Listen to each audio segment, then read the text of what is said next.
You're listening to the Mind Over Finger podcast, episode number 4.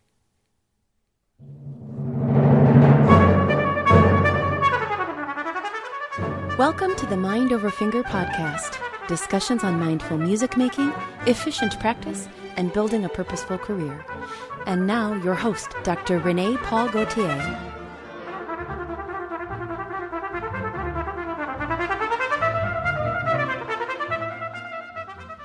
Hi everyone! Today I speak with Holly Mulcahy, Concertmaster of the Chattanooga Symphony and Opera and New Music Champion. Holly redefines the profile of the 21st century musician. Through her purposeful approach of music making, she is able to genuinely connect and bring people together and have a powerful and positive impact in the music world and the community at large. As an in-demand performer, Holly balances her orchestral duties with numerous concerto performances around the country. She is passionate about performing living American composers' works and has been featured as soloist for concertos by Jennifer Higdon, Jim Stevenson, and Philip Glass, and will premiere a new concerto being written for her by Hollywood film composer George S. Clinton entitled The Rose of Sonora in April 2019. Believing in music as a healing and coping source, Holly founded Arts Capacity, an organization which focuses on bringing live chamber music, art, artists, and composers to prisons. Arts Capacity addresses many emotional and character-building issues people face as they prepare for release into society. In addition to an active performing career, Holly is the author of Neoclassical, a monthly column on the future of classical music, which I think is awesome, and I highly recommend that you check it out. I have loved Holly's perspective on how to live a musical life, and I'm always inspired by her ideas and activities as a leader in our field. Her and I cover several topics in today's conversation, going from audience building to bringing new music to life to preparing for a busy season as a concertmaster. I really enjoyed our discussion, and I know you will find valuable information and be inspired by Holly's vision of what a career in music is. Let's go to the show.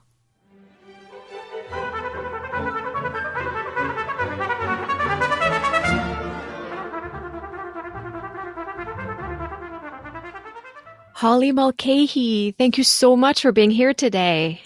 Thank you for having me.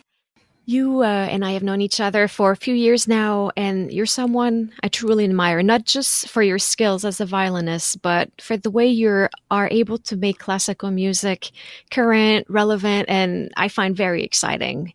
And by the way, for the listener, if you love classical music, the second you're done listening to the podcast, you need to hop on Holly's blog, Inside the Art. And I'm going to put a link in the show notes because it is fantastic. It's funny, it's insightful, but it covers really important topics in a very intelligent way. So if you have a question about anything related to classical music, Holly's got a blog post for you. I can pretty much guarantee that. So Holly, I've spoken about some of your many accomplishments in my intro, but I would love to hear about Holly in Holly's word. Can you please tell us about you and how good you got to where you are and how your musical path has unfolded?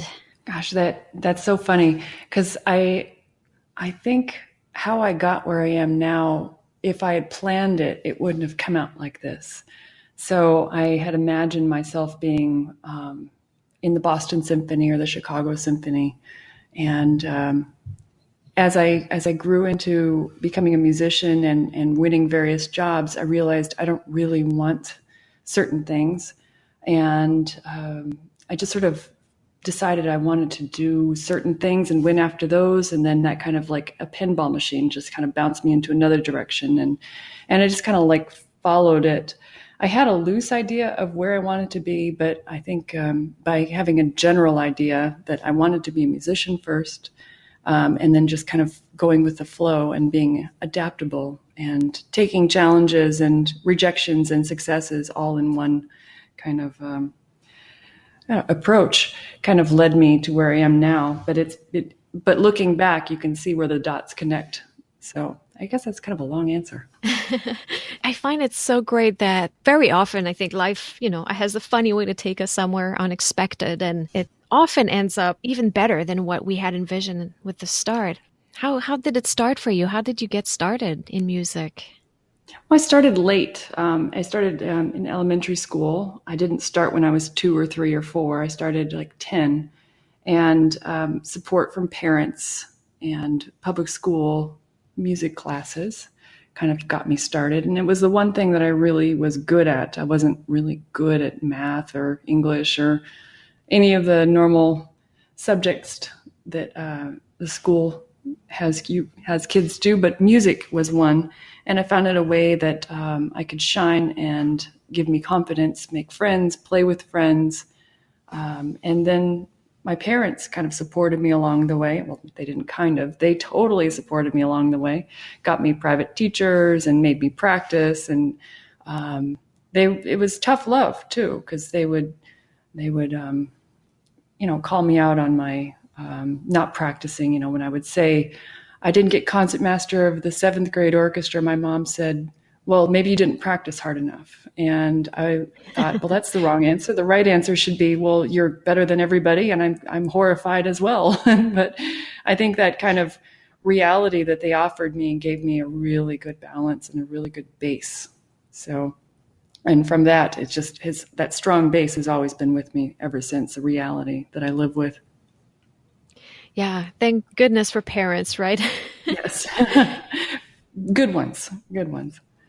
Right. Then you said it has unfolded in maybe an unexpected way. So can you unwrap that for us a little bit? How has your path unfolded? Well, like I said, I early on, I had imagined myself being in a big orchestra, because it's like everybody's fantasy. You grow up listening to the recordings of the big 5 orchestras, and you don't realize that you can have happiness in smaller groups and happiness in just doing freelance work. There's a lot more happiness in those that I have found. And so by just not accepting, or by accepting that, there are many ways to enjoy the violin and a career in music, has allowed me to adjust my sights and open my eyes that I define my success and I define my happiness. And my early goals as a kid, if I had stuck with those, I probably would have been miserable. I would have counted myself as a failure. So adjusting the sights and finding what makes me the happiest, what I can thrive the best in, is kind of what brought me to where I am now. I think it's very important to be critical of how honest one is with themselves. For example, when I had a job with the Richmond Symphony about 15 years ago, I had won the job against a lot of very good competition. And I wasn't happy. I wasn't thriving in that orchestra. And I just decided, I listened to myself that I'm extremely unhappy in the situation. And so I yanked myself out of it. And I think if I had kept with, I won this job, I worked hard to get there as my justification to keep the job, I would have been even more miserable. But I think just being honest and reassessing constantly and having a constant conversation with, how am I relevant in the art? Am I happy? Am I making the art happy? That kind of stuff. I think that's so great. You said adjusting the sight, and what a great way to put that. I think that so many of us are sometimes afraid to have, take an honest look. Again, to use your own word, have the honesty to really establish what we want and making the hard decisions, because leaving a full-time job is a very hard decision. I find that as so great you had the courage to take that honest look and make the move. Yeah, it was very difficult. And I think that a lot of that has to do with our society and our colleagues in the industry that judge, because everybody knows how hard it is to win a job, and to keep a job is kind of like, well, why did you take the audition? That's my cat meowing in the background. Why are you doing this? And the pressures of, making a certain criteria in the industry as you're either winning or you're not.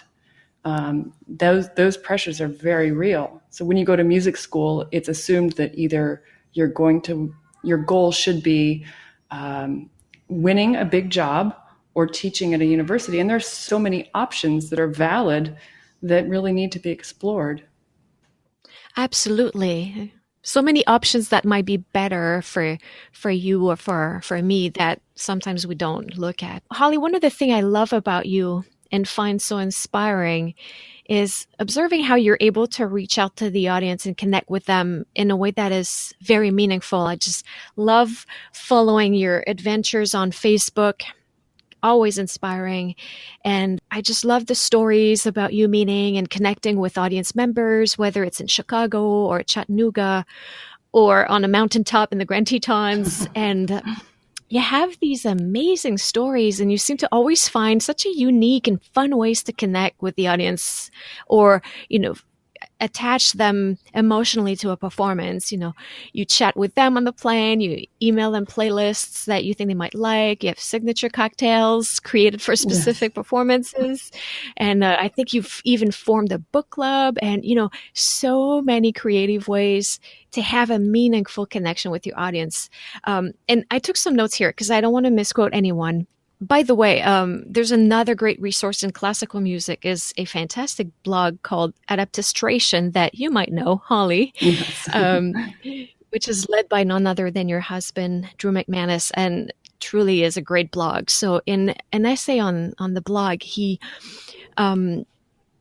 talks about you, and he says the following thing: using the commute to build community around classical music is something Holly has mastered. She leverages her violin case to engage passengers, and more often than not, they end up at an upcoming concert. I think that's amazing. In the same essay, he quotes Christopher Blair, who says, "Establish trust and affection in your audience, and it really doesn't matter what you program, they will come." Yes. I think yes, right? Yeah, And absolutely. I think you're so great at this, Holly. And this is what more of us need to do. Can you tell us a little bit more about engaging authentically with our audience? Like, what is your view on how classical musicians can engage audiences in a more authentic way? That is a can of worms and a 5-hour discussion at minimum, but I'll sum it up as best I can. I think one of the biggest challenges musicians face is how well they know their own craft and how they don't understand how an outsider can look in. It's a perspective issue. So knowing that many people have not spent hours on the violin or hours and years studying music, you have to take away that knowledge and find a way in. What I regularly do to keep it real for myself is I'll learn something new, like something completely out of my comfort zone, just to know what it feels like to be a complete novice. Maybe it's a hockey game or something where I don't know anything about how the game is. I feel completely uncomfortable, a little bit unwelcome, and I take notes on that feeling, and then I apply it to music. How can I sell and share and encourage and open doors for people who have that same feeling I just experienced with something I was curious about, but maybe a little embarrassed or scared to try. And so I'm always trying to find ways to open those doors. It also helps that my parents are both non-musicians, so I've grown up basically rewording musical things and kind of like explaining music in a very user-friendly way instead of just using technical terms. So it's always been a challenge, a fun challenge for me to try to find metaphors for people so that they can enjoy what I love without me kind of just showering them with too much information. And I think too much information actually makes whatever you're trying to share just completely unappealing. So I'll find like 2 or 3 things that open up a door, that create a metaphor, that make people curious. Because if you can get people curious, the rest of your work is done for you. So that's kind of my in a nutshell approach of how I do that. That's so great. I love that idea of trying to see it from their perspective and meet them where they are instead of trying to sell it the way that we would want to be approached. Exactly. One more little thing I want to talk to you about because I think it's such a fantastic project before we jump into the practicing part, but is Arts Capacity. It's a project that you're involved with, a nonprofit that you founded recently, and that I feel like has such a very powerful mission. Can you tell us a little bit about it, like the purpose and how it's been able to connect people and art in a meaningful way? Oh, yeah. This is a fascinating exploration that I didn't expect where it would go. And I didn't have any firm goals with this must meet XYZ. I just basically started off by my desire to share music with an incarcerated population. And one concert in, I discovered that people really could listen to music differently and hungrily and thirstfully. And I watched people in prisons take in music with such determination that I thought there is something here to share. So we created a nonprofit called Arts Capacity. It's at artscapacity.com. And the purpose is to bring music to people in need, mostly at this point, people in prisons, both female and male populations. And it's not uncommon to bring music into prisons. A lot of orchestras do it. But when they do it, they usually just bring in like some chamber group and they play Schubert or Mozart and they make people feel good. And we want to make people feel good too. But what we do that's different is we bring in music and we don't tell anybody how or what to think. We don't give them a definition, any education on what to think, how to think. The object is to share that the opinions and the emotions that people feel are their own. The performance experience is theirs. And then as soon as we finish performing a piece, we hand over microphones and the prisoners share their experience. And it's been really fascinating because they really do hear and experience music in the most powerful way. It's more powerful than any performance that I've given professionally on stage. It's one of the most powerful and meaningful parts of my career as a musician, sharing this. I can honestly say that I've learned more about music and how to enjoy music from the prisoners than I ever have in conservatory, which is just, it sounds so cliche and so ridiculous, but it's absolutely true. One of the things we focus on with Arts Capacity, and we found this out by listening to the prisoners, is they prefer new music. By new music, like living composers. My first performance in, I had a bunch of Bach, and I thought, surely this is going to be the favorite. And I also had a recital coming up with some very difficult Jennifer Higdon violin works and some local Chicago composers that I also performed.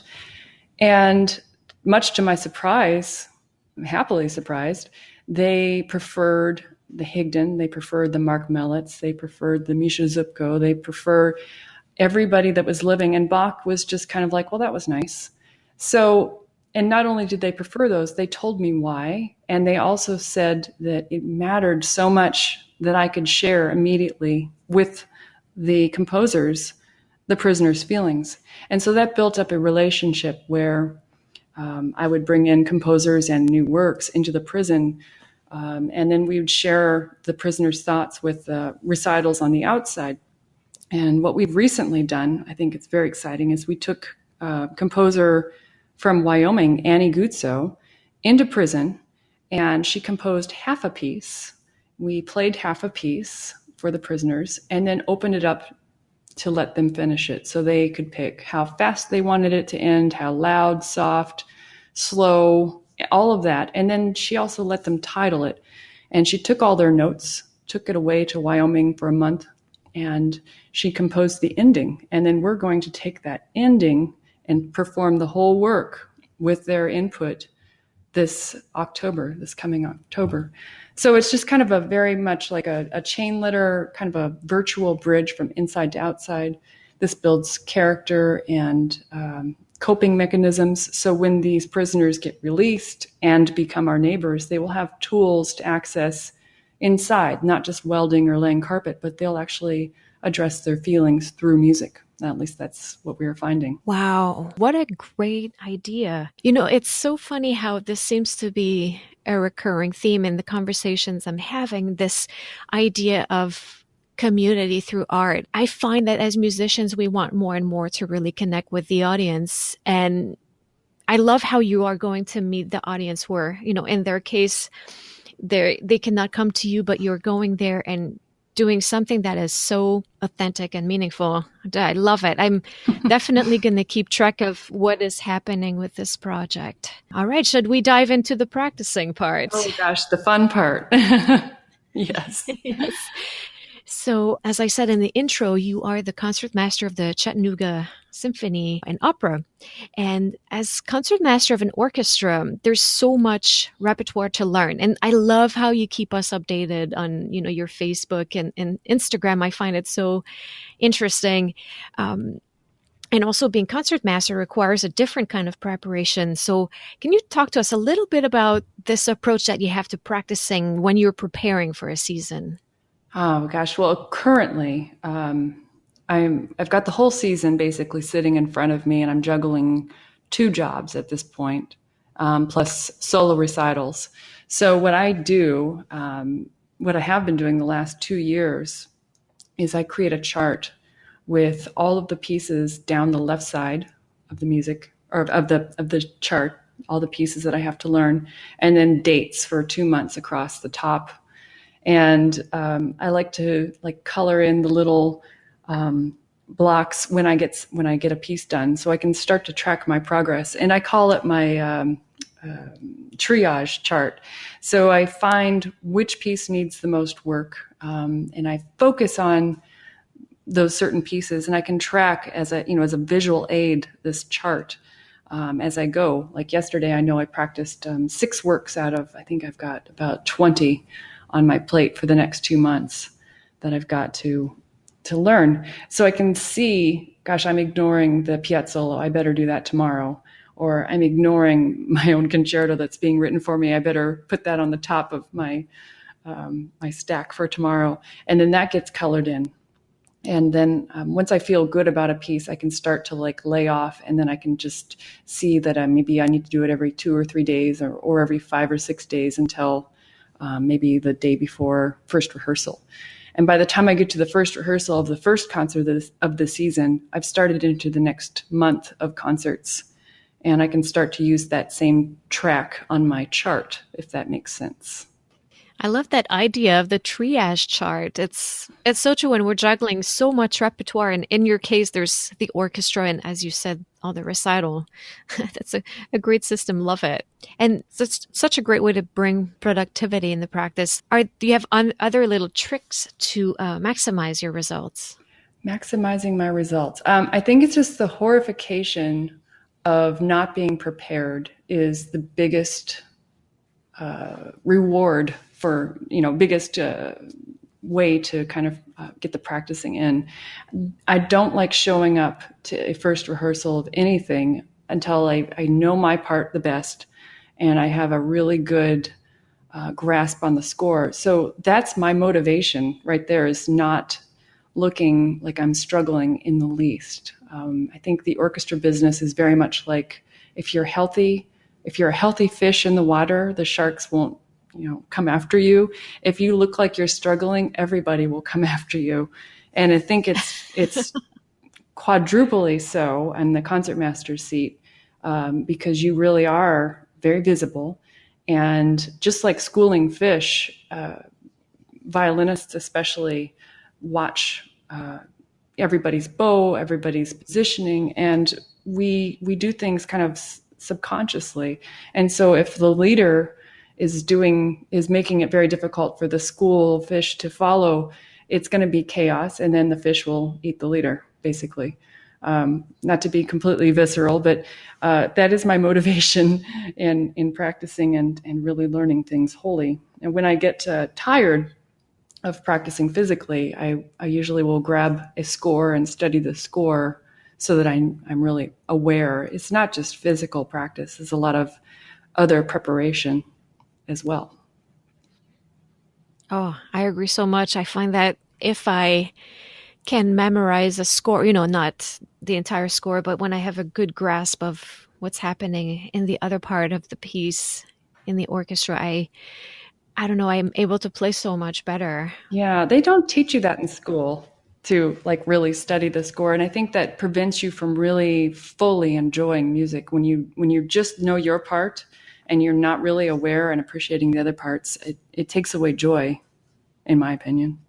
Absolutely, absolutely. And I agree with you this need to for me that I have the need to have things simmer over time, to not concentrate one work in over several hours a day, but to actually touch on several things over a longer period of time to just make sure that all these nice connections are established in the brain overnight while I sleep.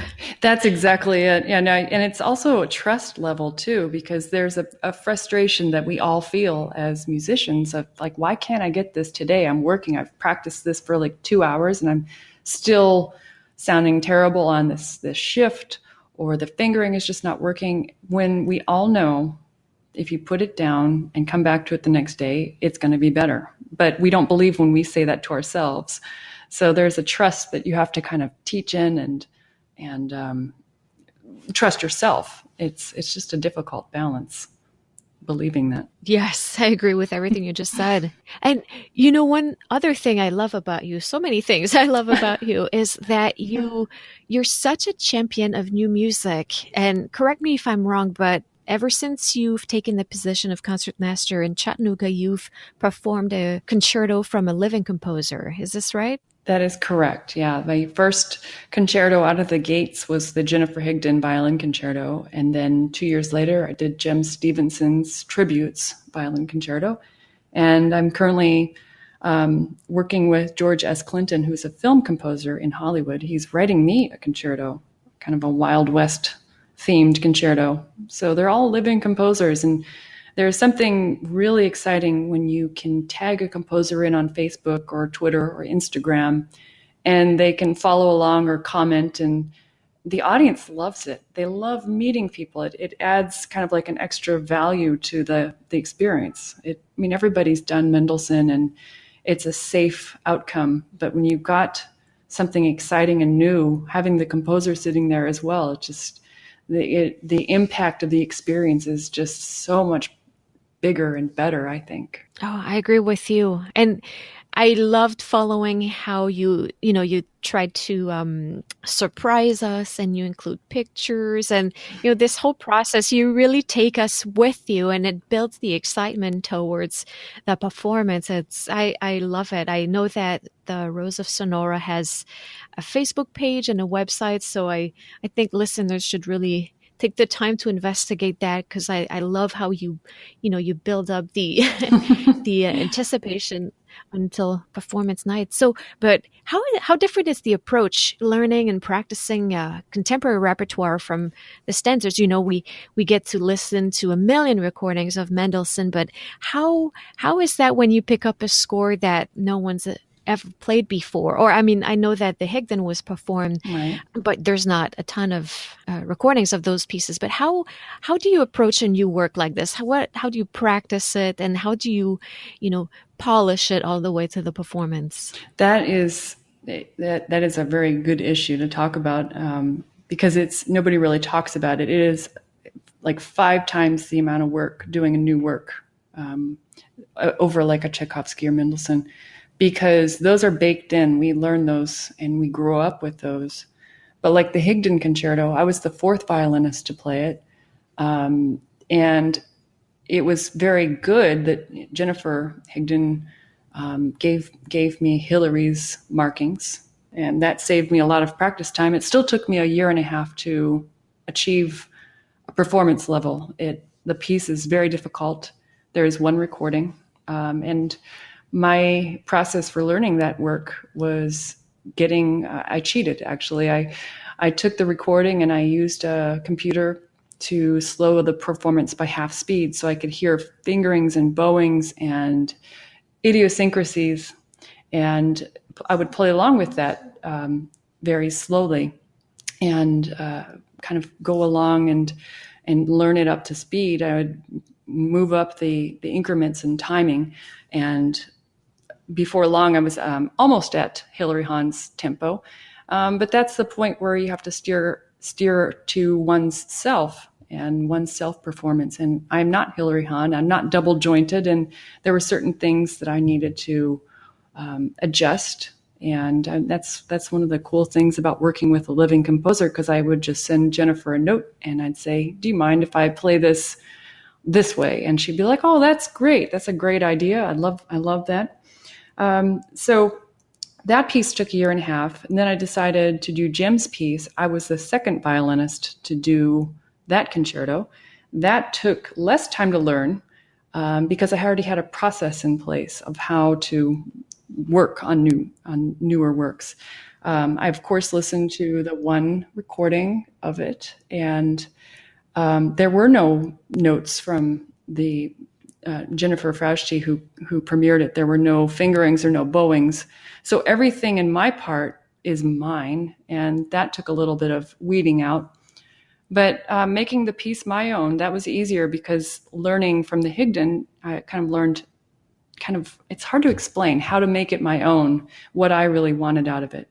And then now the piece that's being written for me, I have input on it, absolute input. I'll Facebook or text the composer and say, I've got this, your draft. Do you mind if we do this? Or it would be really cool to add left-hand pizzicato here. Or so it's been an ongoing dialogue. It's like working with wet clay, and we're both having a great time creating this soundscape with a story. And I think both of us being invested in the story is helping the practice process. This is the easiest concerto that I've had to learn yet, but that's because it's being written for me and my tastes and my build and a lot of my input. So thank you so much for sharing this. What a great answer.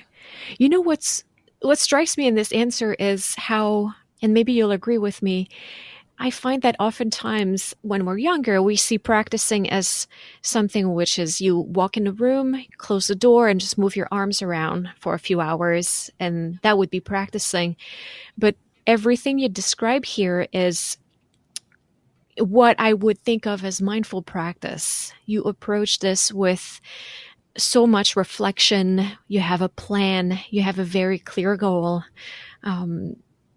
You know, I mean, if I were to ask you a completely vague question, but, you know, what is mindful practice to you? Everything you just said right now is what I think of as mindful practice, having a plan, having a goal. Yeah, I think one of the things that I keep in mind for practicing is the keep it simple kind of thing. It's not rocket science practicing. The result that you're looking for is pretty easy. It's not a secret what the result you're seeking is. And I had a teacher once tell me the easiest way to do something is often the best, and stop adding hurdles and trying to make things more difficult than they are. And he was right. Sometimes playing things in first position, and I know maybe an open E here and there, it simplifies and it keeps it, playable, manageable. But the bigger issue is it allows, by keeping something simple and not creating extra complications, you're allowed to really share the intent of the composer instead of going all violinistic, like, well, this should be in fourth position and I should vibrate every single note. And while that's all super, I think realizing there is art that we're after, and sometimes natural, the easiest way to do something is the best in order to achieve the art that you're trying to share, if that makes sense. Oh, yes, absolutely. I love how mindful you are about this process. And I think it shows in everything that you do. It's a very authentic and genuine approach. I love it. So are you ready to jump into maybe a round of rapid fire questions? Sure. The people that are dreaming of becoming a concertmaster, or a career that maybe resemble yours with concertmaster recitals, what is something maybe unexpected that they should be prepared to face? Okay, this is such a random answer, but I think not really stalkers, but I had one. And then somebody on Twitter also would keep track of my footwear. And I would, after concerts, be surprised to see the concertmaster is wearing this sparkly shoe. And it's like, really? It's stuff that you don't think for. I mean, you can't really expect it, but I mean, expect the unexpected and people will be people. Because if that kind of answers that, it's hard to, I wish I could go back and tell myself there will be weird people, talking about things that have nothing to do with music, but impact your career. So that's it. But it's so true what you said. People are people, and we are playing for people. And so often we don't even think about that in our dreams of becoming musicians. We forget that we are playing for people, and there will be interactions. That's one aspect that we often neglect to think about. Love it. I always tell people that people in the audience hear with their eyes. And so it's just a nice reminder that, yeah, I wore some really sparkly shoes once, but their concert experience was about the shoes, and that's okay. That's okay. Yes. Is there a performance that stayed with you throughout the years, and why? Oh my gosh, there's so many that have stayed with me through the years. I think one that comes off the top of my head is a Verdi Requiem, because it was in the Grand Teton Music Festival a number of years ago. But at the end, the whole orchestra was in tears. The conductor was in tears. And thinking about it makes me misty. But I was like, we're all holding this last note and then stopped. And we could feel like this lump in our throats and a kind of a jerk, like, don't cry, don't cry. And you see the whole audience like crying. So it was a powerful experience. So that one probably stays with me forever. Yeah, once again, right? Exchanging with other musicians and sharing an experience. Yeah. That's awesome. What skills do you think young musicians studying today should acquire in addition to learning to play their instruments? I think this is something that I've kind of come across lately, and I'm really pushing everybody into this, including young musicians, and that is the skill of improv. And I'm not talking jazz improvisation. I'm talking handling a situation with kind of an improvisational kind of manner. Looking at the Second City Chicago improv classes of taking an idea and bouncing it back and forth with no script, it allows people to understand adaptability and be able to handle things that might pop up during a performance. It has nothing to do with music itself, but it's a skill that I think everybody in the industry, both musicians and staff and board and even audience, should really invest in looking at. And one of the books that I think you're going to ask later down the road what I would recommend, the book is by Kelly Leonard. It's called Yes and that explains everything. And parents should get this, read it, work with their kids on it. And conservatory students should be looking at this. It's just a mindset. Well, that's one I'll be buying for sure. I love your answer too. And going back to what you mentioned at the beginning, it ties in with the bigger perspective of staying open to improvising on the big things in life, reorienting your career, or when you were talking about how the projects that sometimes you tackle on take a direction that is different than what you expected. And I love how you go with it and dig in deeper. That's wonderful answer. How about so you told us then about a favorite book. So how about a favorite tool in the practice room? Favorite tool? Gosh. Well, if I told you that my Facebook page is up and I've got a cell phone up and all that other stuff, that would be the honest truth. But actually, my favorite tool is a notebook. I've got a blank notebook. And one of my very first violin teachers said, always keep a notebook by your stand, a blank notebook. And I was like, okay. And he's like, what if you suddenly had a way for world peace and it came to your mind? And I'm like, oh, okay. But the funniest things, you think of the funniest things when you're practicing, and instead of getting up to go and maybe make a list about, you forgot to buy soap at the grocery store or whatever, you just have this notebook by your chair and you write stuff down. It could be random, grocery lists or how to solve world peace or create world peace. But I think the notebook for things that just pop into our minds, because I'm always thinking about things I shouldn't be thinking about when I'm practicing. So the notebook kind of helps me acknowledge when I'm getting away from music, and I can write something down and then I can remember it for later and then get back to thinking about shifts and am I in tune? So that is my real tool. Yeah, what a great way to stay focused, that's for sure. Yeah. And what about a best advice that was ever given to you that you would like to pass on to our listeners? Well, I think the best advice comes from my parents, and it has nothing to do with music and everything, just the same. And they're two things. Basically, treat others how you want to be treated. But basically, my dad would always say, it's nice to be important, but it's more important to be nice. And I thought, well, that's something everybody in the field should, be saying over and over, because we've all met people who've treated us horribly, who thought they were important. But then when somebody treats you nice, that's important, and makes that you just remember it when people treat you nicely. And I think the industry really could use an overhaul on that point of view. And the other is the winds can change, but you can always reset your sails. And that kind of goes within the improvisatory mindset of, don't come to this is my conclusion, but be able to be adaptive, and you can always adjust sails. The winds will change. And so that also was from my parents. Oh, wow. Thank you so much for this. How about a quick actionable tip that the listeners can implement today in their musical lives? Just not worrying about any technical thing when people are practicing, but remembering that there's always some kind of point of view to share with the art. What is the art trying to say? And then just embody that. Oh, I love that. That's so great. Holly, where can people find you if they want to know more about you? It's myname.com, hollymulcahy.com. And there's the blog at Inside the Arts. The blog is neoclassical. And the nonprofit, the prison performance recital series is artscapacity.org and .com.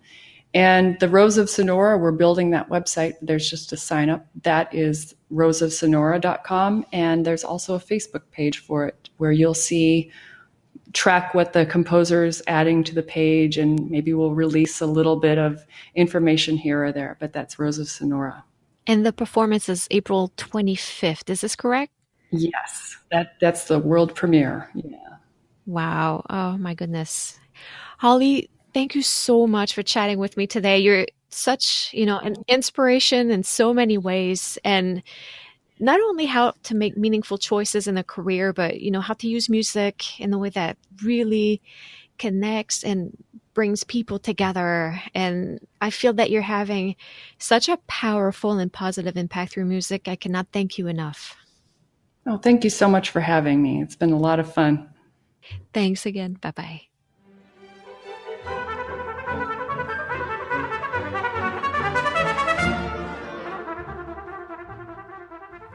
Thank you guys so much for listening. You can find the show notes for this episode at mindoverfinger.com. I would also love to connect with you, so join the conversation on social media. Let me know what inspires you, what specific questions you have about mindful practice, and what other topics and guests you would like to hear about in future episodes. I am Mind Over Finger on all platforms.